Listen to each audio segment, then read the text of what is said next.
So today I'm with a former undergrad student at University of South Carolina, Sam Kothapeta. It's Sam. So how are you doing today, man? Pretty good. How are you, Robin? I'm doing well, man. So how's like the post college life treating you? Oh, it's definitely different. Definitely missed the college days, but you gotta grow up at some point, right? So Oh might yeah. as well get it on. Well, yeah, man. Well, today again, thank you so much for your time. Today's interview we're kind of gonna go over, your background, like how, Yeah, like what you have done, like your internships, your jobs, you've done, like even before college and during college, and how all that got you to where you are now. Which I believe you are working at Houlihan Lokey. Is that correct? yeah, that is Gotcha, correct. man. Well, let's start. So, I was just looking at your LinkedIn. What why what made you want to already establish like a firm foundation in 2016 when you were still in high school, and helping those kids learn like Chinese, right? Yeah, I took Chinese for maybe 10 years almost. Came into college wanting to do something involved in Chinese. uh, But yeah, in high school, I really didn't know what I wanted to become, I guess. So, Chinese was one of the things that I sort of understood and wanted to pursue. Didn't know if I would get a job in that. Obviously, right now, I'm not using Chinese in my job, but I think it was a good foundation to start with, and what led me to South Carolina, I guess. So, happy for that. for sure, man. I mean, like Mm. myself, I grew up in China, so I Yeah. understand how important bilingual is, because you never know what the business was gonna throw at you. So Oh, absolutely. Yeah. yeah, man. Like especially now we're just competing with China and all that. I don't want to get into that yet, but um, Yeah. so like, do you think so? In 2018, that's like when you enrolled, correct? Yeah. I started undergrad 2018. Cool, man. I see that you enrolled in the USC cohort program. Hmm. What was that like? Yeah, for sure. So when I came into college, I enrolled with the cohort program, and essentially what that was it was like a 4-year program. You'd spend about 2 years abroad in China, 2 years in the States. Didn't end up happening to stay the entire time, 2 years in China, just because there's a lot of stuff going on during when I was in undergrad, COVID, and I was in Hong Kong for a solid minute, and things weren't great there. We actually got pulled back early just because there's protests in Hong Kong, and it was an unfortunate situation. But I mean, I definitely learned a lot.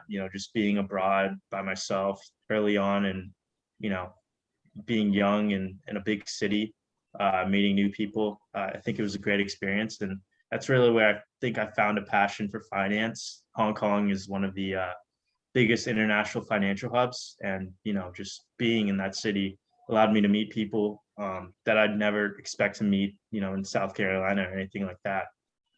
So I was able to speak to bankers, go to recruiting events, and just find a passion in finance. So you said you spent 2 years in China for your cohort program. Were you assigned for China, or could you have studied abroad like somewhere else? It was very structured. So I spent, about a year. I was supposed to spend about a year in Hong Kong, Mm. and then Taiwan for a little bit, and then go back to Hong Kong. I did end up going back my last semester to Hong Kong just because I felt like it wasn't really necessary for me. There's a lot of restrictions with COVID and whatnot, so didn't really align with what I wanted to do. But definitely spent a lot of time in Hong Kong and traveled into China and all that. So Right. I think it was a great experience. And also learning, kind of seeing what different cultures are like. Because I mean, like when I moved here, it's completely different. I had to start from level zero. So it's Yeah. actually nice for you to get a couple years of that experience. Um, so like for your internships, and again, you're in the financial fields. Hmm. What was like your real finance internship that you got? I guess you were offered to. Yeah. So I guess starting off, coming back from Hong Kong, I think sophomore summer, this was during COVID or whatever, and not a lot of places were hiring. So, just got what I could, but ended up working at a search fund for a guy who was a former consultant at McKinsey. And essentially what he was trying to do was trying to find a company to buy. So I had to do a lot of prospecting, looking at different companies within, this was during COVID, so we looked at a lot of healthcare service-based companies. So for say on-demand healthcare, where someone would drive a van and take care of people, things like that. We looked at a lot of different companies there, and I guess that led into my internship the next summer. I interned at JP Morgan in their middle market banking group. I think that was my real sort of big company finance experience. Definitely learned a ton. JP Morgan is a very robust company. It does a lot of things, and got to see different sides of the business, but got the full-time job there, but I felt like I liked something a little bit more fast-paced and challenging. The program I was enrolled with was a bit less strenuous, I think, and it was more of a rotational program where you do a lot of learning. And I really just wanted to jump in and get my hands dirty. So I decided to go with another company called Houlihan Lokey, and I'm doing mergers and acquisitions there. So that's exciting for me, I think, and it's definitely different than what I was doing at JP Morgan. It's cool, man. So you say you are mainly focusing on like M&As, merchant. Because in finance, I learned this recently, but I think one of the act put, I don't remember what it was called, but they put like a 10% cap of like national deposit, companies that are trying to get merged or something. I don't know if you're familiar with that, but JP Morgan, Bank of America were two of the three, I believe, that are over the cap, so they cannot actually be merged with another bank. I'm not sure if you're familiar with, but it was just a cool fact. But Yeah. So for JP Morgan, what did you have to like? Do you have like a monthly project where you worked on balance sheets and kind of seeing the accounts and all that? Not really on that side. I was mostly doing work with companies in terms of issuing them credit loans. Worked on a merger of there was this sort of shipping company, and they were trying to buy another international shipping company in order to get these trade routes. So worked on the financing for that company. Worked on like a hockey retailer in terms of seeing if they were able to get initial funding, just because during COVID it was a little bit tough for their sales, and they really needed to stretch out their payables and things like that. So they needed a loan. So worked a lot in credit. Also got to meet the CFO of a publicly traded pizza company on joining online Zoom calls with bankers and things like that. So I think that was exciting, just sort of seeing the different how business operate and how much credit is really needed in the world, everything that companies do and what banks allow companies to do. So I think it was just a very robust experience, and learned a lot of different aspects of the bank and got to see a lot of cool things. So you said at JP Morgan it's a rotational program, so you kind of I can see like the company as a whole. But did you ever struggle kind of dealing with multiple roles or?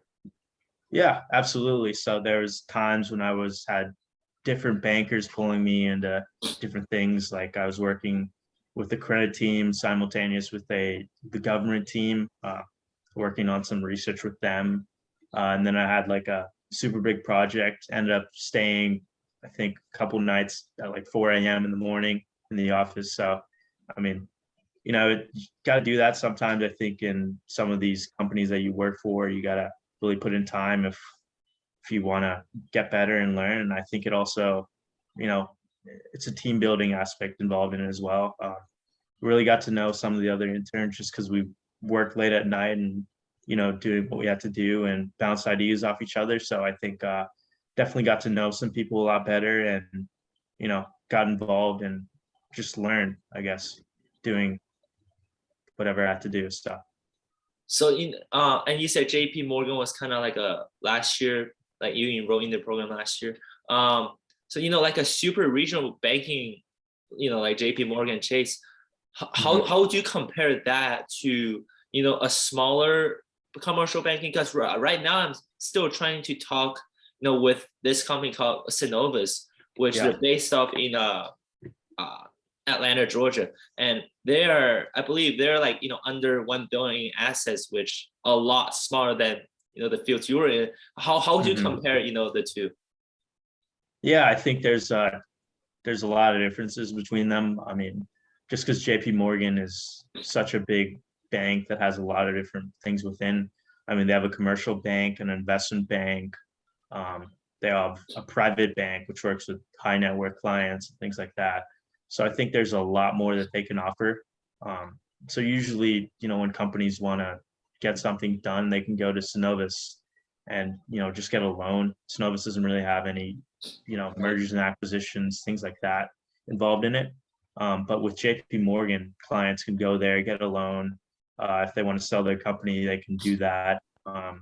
If the owners want to go and have their wealth managed by a wealth advisor, they can do that too, all on sort of one platform within JP Morgan. So I think that's just one of their selling points, and that's how they attract a lot of companies and clients to come join them. Yeah, so like kind of big companies kind of like almost company to company, or rather like company to customer, because like Synovus, they did emphasize more on like the community or like relationship building part of the startup story. But okay, I got you though. So Houlihan Lokey, I've never heard of this banking industry. Can you like provide a little detail on that? For sure. So it's actually fairly new. It started in the I think the 1970s. But it's been growing pretty substantially. They're pretty well known in the restructuring field. So they did a lot of bankruptcy work with the restructuring of Lehman Brothers, WorldCom, and more recently, I don't know if you've heard of the big real estate company in China that just sort of defaulted, or they're having a lot of bankruptcy issues there. They're working on that one there too. But on the merger and acquisition side, so there's like the middle market, and there's the bulge bracket sort of area with the large cap companies. And what we really specialize in is the middle market investment banking. So looking at companies between, let's say, 200 million to a couple billion, that's really where our bread and butter is. So we work with companies mainly within that sort of space and valuations wise. And we've been sort of on the top of the league tables within that. I think we do the most in terms of deal volume within the middle market space I don't think even just the middle market space, but even in terms of total deal volume, we have the most every year in terms of numbers of merger and acquisitions executed and things like that. So it's definitely a company that is good at what they do, and they're at the top of the bracket within that. So I think it's just a great experience and opportunity to be in. So let's say another, I guess, crisis happened. After all this COVID, another thing happens. How would Houlihan Lokey deal with all the risks on hand? Yeah, obviously, just because of the way they're structured, I think it'd be really good for their business, just because they're such a restructuring giant. So, I think probably the M&A volume would die down, and they'd probably transfer me over to restructuring if they have a lot of volume in doing that. So I think that's sort of how they would position themselves. I think they'd, cyclicality wise, they have their bank is structured in a way that even if it's an up year, there could be a lot of mergers and acquisition prospects to get involved in terms of business. And then in a down year with restructuring, they have that risk adjusted for as well. Since they're so good at what they do, they can just transfer over employees and staff into that department and get things done there. So I think they're well protected in terms of good years and down years. So very well, organized as a whole. But So like, if I do choose, which I'm working on it, going to banking as Yeah. a career, what kind of advice do you have for me, as a starter, like, even in the rotational program, I guess, like any certain roles that I should maybe concentrate more in, or? Yeah, for sure. I think, to sort of get into high level finance and banking and stuff like that, I think it's very difficult coming out of South Carolina. A lot of the kids that, end up going to these big banks and stuff are from top tier schools like Ivy Leagues or big schools like Emory or Duke and things like that. So I think you really have to show that you have a passion in what you want to do. But I think banks right now and just companies in general are really looking for talent. So, just showing that you have a passion and, going out and finding internships and just doing research and just reading about finance and what's going on in the industry is just good for you to have a better understanding, and definitely in interviews just showing that you're passionate about what you want to do and why you want to do it. So I think just staying up to date on that is important. And also I think just networking and meeting people. There's a lot of alumni who want to help out kids, and just people, even if they're not alumni, they're everyone's. It's funny how you just have to ask, and people are willing to help. So I think just doing that and talking to people and getting an understanding of what they do, and seeing if they'll maybe put in a referral for you or something like that is always helpful in trying to find a job. But there's a lot of stuff out there in finance, and I'm sure you'll find one. So Yeah, man. I mean, again, yeah, connection, the networking world is huge. oh yeah. Like, I got my first internship last year with TMC Transportations, and I Mhm. got that from a professor that I took a class with in marketing. So yeah, no, definitely, definitely helpful. We'll see how the next couple months goes with job hunting, but hopefully, end up like you. Definitely, man. You got it going, so you'll Yeah, figure man. it out. Well, dude, I've only known you like through like a professional based relationship, Hmm. because my sophomore year I attended a couple scope meetings, but right now I'm like kind of on the Yeah. board of it. I'm the treasurer of scope, but we're not doing anything right now. We're very laid back because COVID, and companies don't want us to visit and all that. A lot of restrictions. So what was it like? I guess the best or most helpful memory you've gotten of scope back in your days. Yeah. I think early on, with COVID and everything right now, it's just not a great environment to go on tours and things like that. But I think the tours were probably my favorite part. Got to go see International Paper. I think they used to have a mill in South Carolina. I think they moved it out somewhere or sold it out to HP or something like that. But I mean, just being those factories, and you got to feel like the pulp that they used to make the paper, and just see how large the sheets of paper were. I mean, they had huge rolls of that. Going there, and then I also went to BMW and Volvo and seeing how huge these car manufacturing companies are, and how intertwined their supply chains are in terms of all the cars that BMW makes in that plant in South Carolina. They're sort of custom makes, and every single car is unique in terms of color scheme and bells and whistles, stuff like that, and the computers, and everything's automated and everything like that. So it's just interesting to see how part of the car goes to somewhere else, and then it all comes together at the end. And they have like a guy who hits the BMW logo into the front of the car. So all of that's just really cool, and I think that's something that hopefully you guys will get to do maybe this semester later on, or next semester, so kids can really experience that. I think that was one of the most eye-opening things in scope that drew me in, I think. So Yeah, I mean, yeah, dude. I mean, back in when I was a sophomore, got me to these meetings. You encouraged me Yeah. to attend these, and that's why now I'm kind of also a supply chain major, kind of seeing like the logistics part of the world and not just the money part. Definitely. We are meeting with Geo Logistics, I think, in 2 weeks, so making progress slowly, and Yeah. hopefully get like a new sponsor. But no, man. Again, I really appreciate your time today. Love getting to know you more than just through Dollar More School of Business. Yeah, and it was awesome hearing you teaching kids Chinese, which I had no idea that Yeah.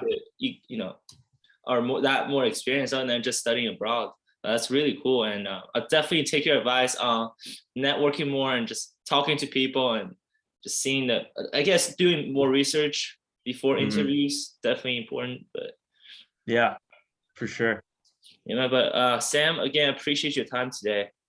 Yeah. Thank you, Robin.